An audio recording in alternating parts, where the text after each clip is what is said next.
I am doing a second grade lesson plan on how addition equations can come from the manipulation of rows and columns. My objective is, by the end of the lesson, the students will be able to solve word problems involving addition of equal groups in rows and columns. The purpose of the columns and rows aspect of this lesson is to prepare the students for the day they will have to create a spreadsheet, and that can come in the far future, maybe when they're working somewhere, or in the near future when they are in a later grade. The purpose of the repeated addition is to prepare the students for learning multiplication in the third grade and subsequent grades. And my pre-assessment will be for me to ask my students to hold their hands either horizontally or vertically when I say the word row, and then again to ask my students to hold their hands either horizontally or vertically when I say the word column. Now, I realize that some of my students may not even understand what the words horizontal and vertical mean, and if I realize that that is a phenomenon that is happening, I will reduce that vocabulary and say, hold your hands this way or hold your hands up and down. And I think this is a good pre-assessment because I will quickly be able to gauge if my students understand what rows and columns are, and I think I can look around and see if students are looking at other students for guidance, or if I have maybe some students who just know what to do. And so yes, this is why I chose that as my pre-assessment. So my first intensification strategy was the fluency strategy, and I want my students to start to understand perfect squares even though they do not know multiplication yet. And as we know, addition is just extended multiplication. So I want them to start understanding perfect squares because I believe it will help them when they are checking their work, and a description of how they would facilitate these perfect squares with addition is for example, the number 2, doing a perfect square, you would usually do 2 times 2, but rather than doing 2 times 2, we're going to do 2 plus 2 equals 4. An example for 3, you would usually do 3 plus 3, but because we are adding, it's 3 plus 3 plus 3, which equals 9. And for 4, you would typically do 4 times 4, which would equal 16, but in this case, we will do 4 plus 4 plus 4 plus 4.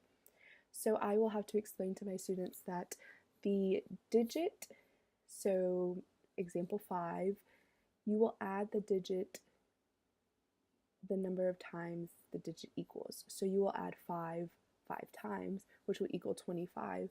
And like I said earlier, this will help my students to check their work, and I will go into more detail about checking work. So another intensification strategy that I used was precise language, in particular vocabulary. The first word that I chose to put on there was column, which a column is a vertically running arrangement of figures or numbers. The next word that I chose to use was row, which is a horizontally running arrangement of figures or numbers. And I understand that my students may not necessarily know the difference between vertical and horizontal, so I chose to add those to the list as well. So horizontal is a line which runs from left to right or right to left, and vertical is a line which runs up and down or down and up. And I also added the word matrix in there, and it's not something that we will really see in our work, but it is a word that will show up later in their math vocabulary, so I thought that introducing it now would be beneficial in the sense that they may just be familiar with the word. So a matrix is a rectangular array of number symbols or expressions. So for the task analysis or smaller steps portion of the intensification strategies, I decided to come up with an acronym that will help my students who are solving word problems, and that acronym is CRAM, C-R-A-M. The C in CRAM stands for column, and the students will be encouraged to find and write down the number of columns in their word problem. The R stands for row, and the students will be encouraged to find and write down how many rows are in the word problem. The A stands for addition. The students will be encouraged to write their repeated addition equation and then solve it. And finally, M stands for match. And the students will be encouraged to bring in that fluency strategy and practice some of those perfect squares to check their answer, meaning that their answer will lie somewhere between the column amount's perfect square and the row amount's perfect square. So, for example, if we were using CRAM to solve the problem 2 rows of 3, the C would stand for 3 because there were 3 columns. The R would stand for 2 because there was 2 rows. The addition problem would be 3 plus 3 equals 6 because we are adding 3 2 times. And then finally the M for match. The column aspect was 3, so the perfect square for 3 would be 3 plus 3 plus 3, which is 9. And then the perfect square for the row, which was 2, is 2 plus 2 equals 4. So our answer should lie somewhere between 4 and 9. And of course it did because we came out with the answer 6. I chose to use some pretty big and pretty hands-on manipulatives in this unit. So one of the word problems in this unit reads as follows. Miss Tam arranges desks into 4 rows of 5. How many desks are in her classroom? Well, from our experience with classrooms, we know that there are tons of desks in them. And so what better way to get hands-on and use manipulatives than to physically move desks and physically make 4 rows of 5? I think that manipulatives are a great way to help visual learners see, and I think we also need to do a better job of making class more fun, more memorable. So if we spend a whole class period moving desks around, of course the students are going to remember that, and hopefully when they are taking those individualized assessments, it's something that they can refer back to. Kind of continuing off of the use of manipulatives, we can implement some repeated practice. For example, if we are trying to get to 20 desks, there are lots of ways that we can manipulate rows and columns to get to 20. So for example, we can have 1 row of 20, 2 rows of 10, 4 rows of 5, 5 rows of 4, 10 rows of 2, 20 rows of 1. So there are lots of ways that we can implement not only manipulative use, but repeated practice. And again, echoing back to that emphasis on making it memorable so that the students have something to pull from when they are taking those individualized assessments. So this problem reads as follows. Jason collects stones. He puts them in 5 rows of 3. How many stones does he have?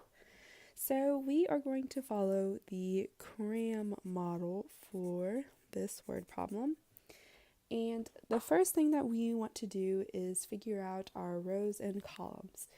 And from reading this, we know that there are 5 rows of 3. So there are 5 rows of 3, so 3 columns. And now let's draw that. So rows run up and down or vertically. And so there is our picture of 5 rows. 1, 2, 3, 4, 5. And we know that columns run horizontally. So here are our columns. 1, 2, 3. And we will go ahead and fill in the rest. So from here, it looks like we have everything we need to know how many stones that Jason collected. So let's do some repeated addition. So if we want to do repeated addition, we can do 3 plus 3 plus 3 plus 3 plus 3, or we can do 5 plus 5 plus 5. Either one will get us the same answer, and I will show you that. So if we do 3 plus 3 plus 3 plus 3 plus 3, we get 15. And I got this 3 from the number of columns we have. And we did it 5 times because we have 5 rows. Okay, so if we wanted to do it by the number of rows, we would do 5 plus 5 plus 5, and that also equals 15. And I got this 5 from the number of, from the number of rows, 5, and I did it 3 times because that is the number of columns we have. So now we'll move on to our final step, the M, the match. And so for the match, we take our number of columns and we make it into a perfect square, and we take our number of rows and we make it into a perfect square. So 3 made into a perfect square is 9, and 5 made into a perfect square is 25.